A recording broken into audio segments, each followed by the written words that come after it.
اچھا پہلے آپ میں سے کوئی ایک تلاوت کر دے، باقی ڈسکشن بعد.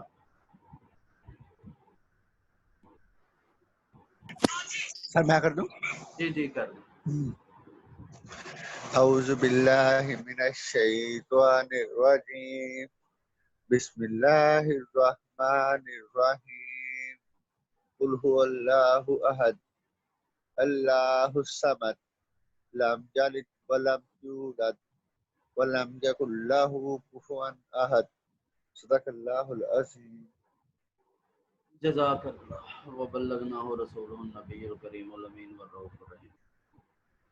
اچھا جی، اب وہی بات جو کر رہے تھے کہ جو کوئز ہے یا ایم سی کیوز ہیں، اس میں موک ایگزام میں اس میں اگر کوئی رہ جاتا ہے تو اس میں گنجائش ہوتی ہے. یعنی مثال کے طور پہ فرض کریں کسی کا کوئی جینون ایشو ہے تو وہ ری اٹیمپٹ کرے گا کوئز، اگر اس کے لیے بنایا جائے گا تو وہاں پہ فیسیلیٹیٹ کر دیا جائے گا.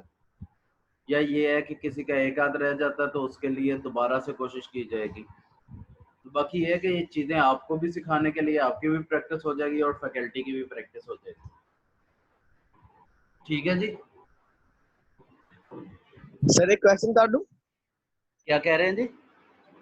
سر کوشچن ہے ایک منٹ چھوٹا سا. جی جی ضرور. سر وہ میں نے آپ کو سر بتایا تھا کہ میں نے نا وہ میٹرک میں اور وہ مطلب انٹر میں سر انگلش میں پڑھی ہے پی ایس. جی جی. تو سر ادھر سر موک ایگزام میں بھی سر میں انگلش میں سالو کر سکتا ہوں کہ آپ سوال بس اردو میں ہی دیں گے؟ نہیں، اگر فرض کرے سوال اردو میں بھی ہوا تو آپ اس کو اٹیمپٹ انگلش میں کر لیں، کوئی مسئلہ نہیں ہے. جی سر میں کہتا تھا اگر آپ ایسے کر دیں گے نا کہ مطلب اردو اور انگلش دونوں میں اپلوڈ کر دیں گے تو پھر سر مجھے سامنے اگر ایسے ہے کہ اردو میں ہے تو پھر میں اس کا جواب انگلش میں دے سکتا ہوں. بیٹے اس میں ایسے ہے کہ جو انگلش اور ہاں جی سر. اردو ہے اس میں کرنا مسئلہ بنے گا میرے لیے بھی، پھر دو لائنیں ایڈٹ کرنی پڑیں گی. ہاں جی سر ٹھیک.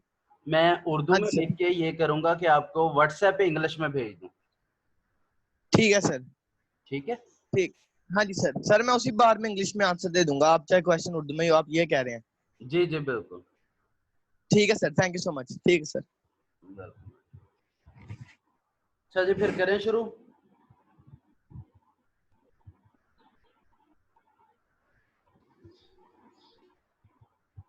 اچھا جی، آج ہم نے تھوڑا سا پڑھنا ہے، ڈسکس کرنا ہے دو قومی نظریے کو. ہم پہلے ایک ہسٹوریکل بیک گراؤنڈ پڑھ چکے ہیں سارا کا سارا، اور وہاں سے چلتے ہوئے بر صغیر تک پہنچ گئے ہیں. اب دو قومی نظریہ ہوتا کیا ہے، دو قوموں سے کیا مراد ہے، اور نظریے سے کیا مراد ہے. اگر آپ لوگوں کو یاد ہو ابتدائی ایام میں ہم نے کنسیپٹ، آئیڈیالوجی اور تھیولوجی یا ڈاکٹرائن ڈوگما یعنی تصور، نظریہ اور عقیدہ، ان میں فرق پڑھ ٹھیک لیا ہے. تھا. تو نظریہ ہمیں وہاں پہ سمجھ آ گیا تھا کہ نظریہ کسے کہتے ہیں. اب دو قوموں سے کیا مراد ہے، یہ بھی واضح ہے کہ دو قوموں سے مراد ہے وہی بات جو کہ قرآن مجید نے کہی تھی، یا قرآن مجید جس طرح سے دیکھتا ہے کہ بحیثیت مسلمان ہم ایک الگ قوم ہے اور باقی سب لوگ جو کہ مسلمان نہیں ہیں ہم ان کو دوسری قوم سمجھتے ہیں. اب اس میں تمام اقوام شامل ہیں، ایسا نہیں ہے کہ صرف ہندو شامل ہیں یا ایسا نہیں ہے صرف سکھ شامل ہیں، بلکہ دو قوموں سے مراد ایک طرف تو مسلمان تھے اور دوسری طرف وہ تمام اقوام جو مسلمانوں کے علاوہ بر صغیر میں بستی تھی. تو عمومی طور پہ جو قوم ہوتی ہے وہ نسل، زبان، مذہب یا ثقافت کی کچھ مشترک خصوصیات رکھتی ہے، اور ایک ریاست جہاں پہ یہ لوگ مل جل کے رہ رہے ہوتے ہیں وہاں جذبات اور خواہش کے ذریعے متحد و منظم ہو کر مل جل کر رہنے کی وجہ سے وہ قوم کہلاتی ہے. تو قوم اصل میں بنتی اس وقت ہے جب اس میں قومیت کا جذبہ اور احساس پیدا ہو. جب تک قومیت کا جذبہ اور احساس پیدا نہ ہو تب تک وہ کوئی بھی قوم نہیں بنتی. اب ہمارے ہاں جو دو قومی نظریے ہے اس کی جو تعریف کی جاتی ہے وہ مختلف انداز سے کی گئی ہے. ایک تو میں نے بتائی کہ جی ایک طرف مسلمان قوم اور دوسری طرف باقی تمام اقوام ہیں، لیکن اس کی دوسری تعریف کچھ اس طرح کی گئی ہے کہ بر صغیر کی دو بڑی قوموں ہندو اور مسلمانوں کے مابین ثقافتی، سیاسی، مذہبی، معاشی اور معاشرتی